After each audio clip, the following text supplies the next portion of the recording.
Preparasyon sa Talisay City Comelec alang sa barangay ug SK elections na human-human na. Paghimo og mga partitions sa mga classrooms alang sa dugang presinto 100% nang nahuman.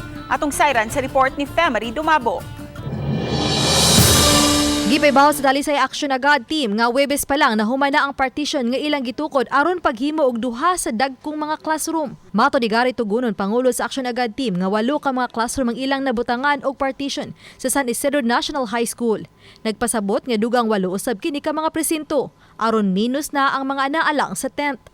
Upat usab ka classroom ang gibutangan og partition sa Linaw Elementary School. Samtang gipaybaw ni Tugunon nga naka-standby ang mga personnel sa Action Agad team aron matrabaho dayon ang unsay ipatrabaho sa taga Comelec. Amo na lang, ganda na lang pamahurag tip bitaw kanabitong kanang mga presinto nga paan kayo, init kayo para ang mga maghuwat, mga tikuwang o mga kanang idadidaran na naatay kapasilungan. Kuwan sa nangatong sa elektrisyan, para sa mga ipangbutangan na sila nagsuga ang mga lugar. Sa pagkakaroon, nagpa-printing ang Talisay City Comelec og dugang mga form. Ugma mao ang final briefing sa mga serbisyo sa piniliay ang himuon. Ugma usab og sa Domingo himuon ang distribution sa mga election paraphernalia ngadto sa mga naglangkob sa electoral board. Samtang BGMP personnel sa Milanilla og mga serbisyo sa election sud sa pasilidad ang gipaubos ganihang buntag sa final briefing.